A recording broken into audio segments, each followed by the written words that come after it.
जय हिंद देवियों सज्जनों। मीडिया मैप न्यूज़ नेटवर्क परिवार की ओर से आपका हार्दिक अभिनंदन एवं स्वागत है। आज स्वतंत्रता दिवस पर विशेष बधाई। और सेकेंड हाफ में हमारे साथ इस देश के मूर्धन्य पत्रकार, वरिष्ठ सामाजिक चिंतक, लेखक और शिक्षाविद एकत्रित हैं। हम चाहते हैं कि उनके माध्यम से इस देश को कुछ नया संदेश मिले, क्योंकि आप अच्छी तरीके से जानते हैं कि हमारा ये चैनल कोई राजनैतिक मंच नहीं है, कोई राजनैतिक चैनल नहीं है। हमारे चैनल पे कोई खबर नहीं है, हमारे चैनल पर सिर्फ तथ्यों का विश्लेषण है। और हम उस विश्लेषण के साथ, अभी आप सुन रहे थे सुश्री शिखा त्यागी जी को, जो सामाजिक चिंतक हैं और महिलाओं और बच्चों का बड़ा काम करती हैं। उसी क्रम में उन्होंने आपको बताया कि जो इस देश के कानून बनाने वाले हैं, जो इस देश की सबसे बड़ी पंचायत है, वहाँ एजुकेशन नाम की चीज़ नहीं है। शायद इसीलिए हमारा देश एजुकेशन में पिछड़ गया है। हमारे साथ वरिष्ठ राजनीतिक विश्लेषक, आर्थिक विश्लेषक और मास काम के प्रोफेसर रहे हैं, जहाँ से मीडिया के छात्र पढ़ के निकलते हैं और पूरे देश को दिशा देते हैं। मैं आपका परिचय कराता हूँ शिवाजी सरकार साहब से। नमस्कार। सरकार साहब, मैं सीधा प्रश्न पे आता हूँ कि यह आज़ादी का 79 वर्ष चल रहा है। अभी हम लोग अमृतकाल मनाए, हीरक जयंती मनाए, अभी हम 100 साल की बात कर रहे हैं। तो क्या वास्तव में भारत बदल रहा है? देखिए, आपने जो सवाल किया है जी, उसके लिए हम आज़ादी से तक तो जाना ही पड़ेगा, आज़ादी से पहले भले ही न जाए। जी, आज़ादी से लेकर आज तक जो है भारत लगातार प्रगति कर रहा है जी, और हम उस चीज़ को मानने को तैयार नहीं है। कुछ लोग ऐसे हैं जो कहते हैं कि पिछले 80 सालों में कुछ नहीं हुआ, 79 ईयर्स कह लीजिए, 78 ईयर्स कह लीजिए।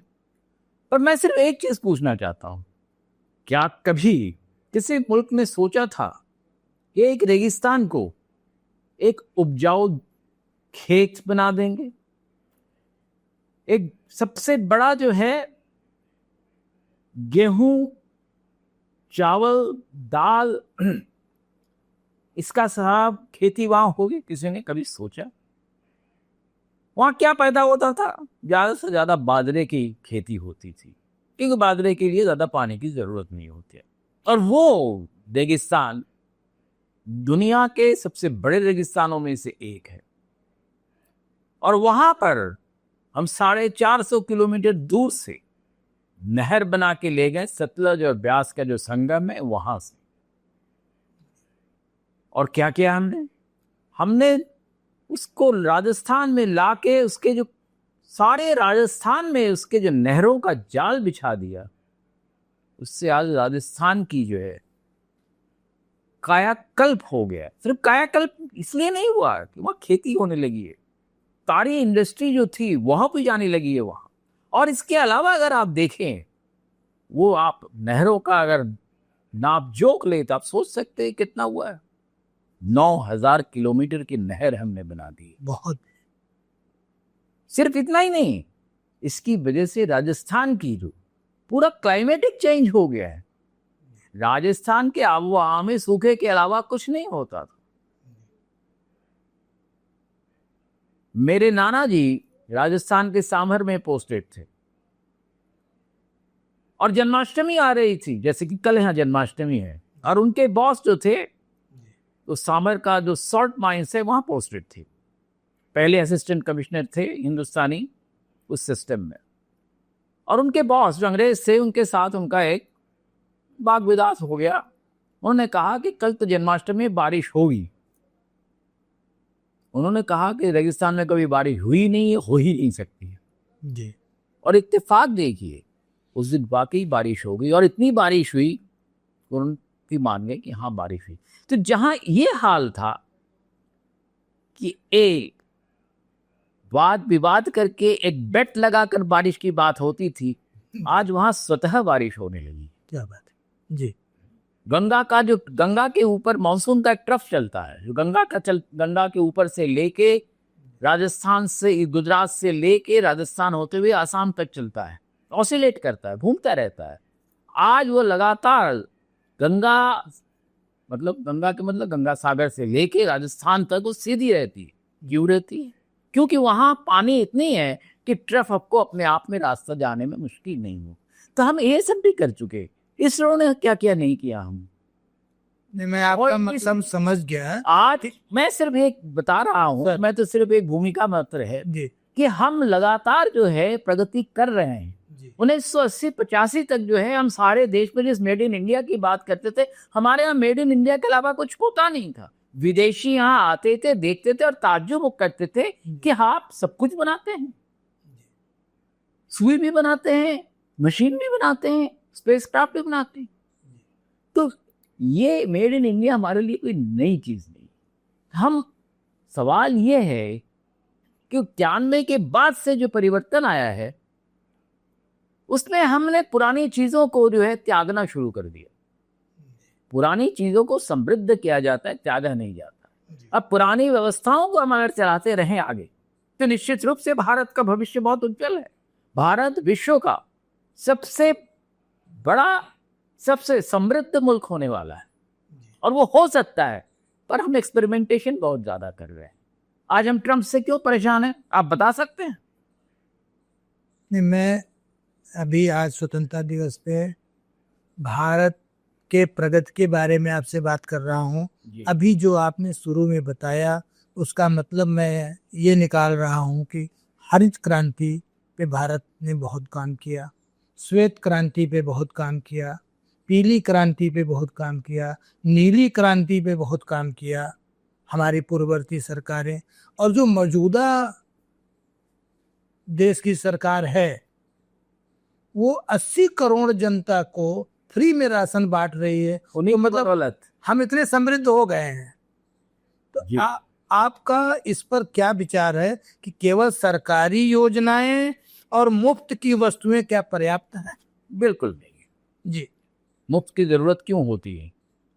जब समाज में डिस्पैरिटी होती है जी। समाज में एक आदमी बहुत खा रहा है, दूसरा जब नहीं खा पाता है, तो वो बैलेंस करने की जरूरत होती है। वो बैलेंस करने की जरूरत के एक आर्थिक भी कह सकते हैं, सामाजिक जरूरत भी है वो, क्योंकि इसको नहीं मिल रहा है। उसके मन में जो गुबार उठ रहा है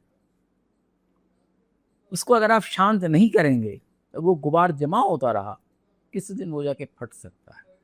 आज स्वतंत्रता दिवस पे विशेष याद आ रही है लाल बहादुर शास्त्री जी की। शायद उस समय अन्न का अकाल पड़ा था और उन्होंने विदेशों से अन्न मंगाने से मना कर दिया था और पूरे भारत से उन्होंने अपील किया था कि हफ्ते में एक दिन व्रत रहिए तो इतना अन्न बचेगा, और उसका लोगों ने पालन किया। इसके बारे में आज आप क्या कहना? नहीं, देखिए उस वक्त जो है 1 साल नहीं 7 साल लगातार सूखा पड़ा। जी जी जी। और 7 साल के सूखे में जो था, उससे पहले से ही हमने अमेरिका के साथ PL 480 का एक एग्रीमेंट किया था, पब्लिक लोन 480, जिसमें रुपए में पेमेंट करने की बात थी। और पब्लिक लोन 480 के तहत अमेरिका से सबसे ज्यादा आता था गेहूं, लाल गेहूं होते थे, सूखे सूखे बड़े बेस्वाद होते थे। चावल आता था, उसमें भी कोई स्वाद होता नहीं थे, पर राशन की दुकानों से वही बढ़ता था। कुछ गेहूं ऑस्ट्रेलिया से भी आता था, लोग भूल गए हैं, ऑस्ट्रेलिया से भी आता था, वो भी कोई बहुत अच्छा गेहूं नहीं था। तो वो जो उस वक्त की जो व्यवस्था थी वो इसलिए थी कि भारत में खेती उस तरह से नहीं हो रहा था जैसे खेती होनी चाहिए थी। तो लाल बहादुर शास्त्री का जो जिक्र किया आपने, वो उन्होंने को इसलिए कहना पड़ा कि भारत में सिर्फ अन्न की आमद होती थी, अन्न हम पैदा नहीं कर रहे थे, दूध कहीं मिलता नहीं था, शहर के शहर में कहीं बड़ा बच्चों के लिए भी दूध मिलना बड़ा मुश्किल होता था।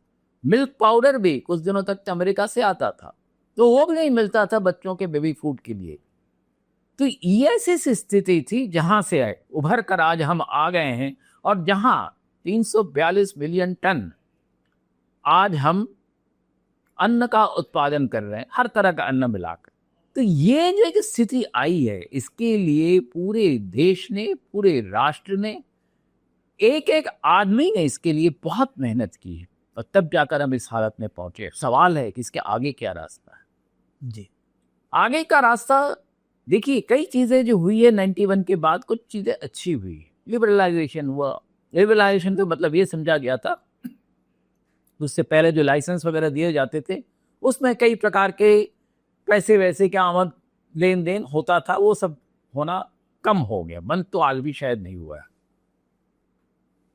एक तो वो चीज़ हुई लिबरलाइजेशन से। दूसरी लिबरलाइजेशन के साथ एक चीज़ और हुआ, लोगों को लगा कि अब कुछ पैसे लोगों के पास ज़्यादा आने लगे। एम्प्लॉयमेंट शुरू में कुछ बढ़ी, पर उसके बाद जब सरकारों ने पब्लिक सेक्टर को बंद करना शुरू किया, और ऐसे ऐसे पब्लिक सेक्टर को, ऐसे मैं आपको बताऊं, HMT की घड़ियां, हिंदुस्तान मशीन टूल्स की घड़ियां जो जापानीज कोलैबोरेशन से हिंदुस्तान में बन रही थी और विश्व के बाजार में वो अपना जगह बनाने लगी थी,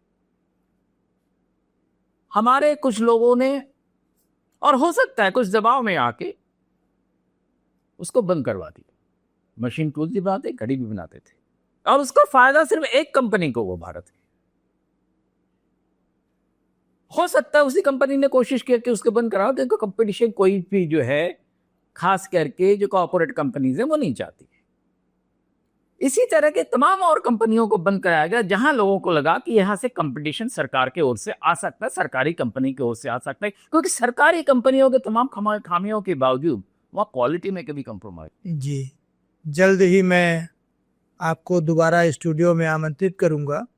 आज स्वतंत्रता दिवस के अवसर पे आप इस देश को क्या संदेश देना चाहते मैं सिर्फ ये कहना चाहूंगा कि इस देश में सरकारी और प्राइवेट में जो एक अलगाव किया जाता है, दोनों को अलग अलग नजरों से देखा जाता है, ऐसा नहीं होना चाहिए।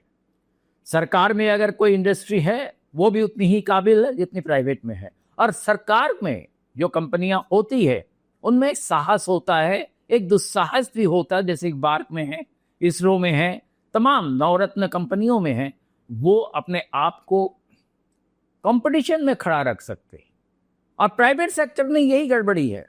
तो हमारे, अगर हम देश को आगे बढ़ाना चाहते हैं, देश को, भारत को तरक्की पे ले जाना चाहते हैं, तो ये सरकारी कंपनियों में की वृद्धि होनी चाहिए, ज़्यादा होनी चाहिए, और जो प्राइवेट सेक्टर की कंपनी है उनसे उसको compete करना चाहिए। सरकारी कंपनियों में एक और अच्छाई होती है, वो अपने वर्कर्स का ख्याल रखते हैं, सही वेतन देते हैं, सही समय पे काम लेते हैं, और ये सारी चीज़ें जब तक हमारे सारे उद्योग नहीं अपनाएंगी, तो भारत का जिस भविष्य की बात हम कर रहे हैं, कुछ कंपनियों के बढ़ने से नहीं होता है। जब देश के सब लोग आगे बढ़ते हैं, तब जाके देश आगे बढ़ेगा।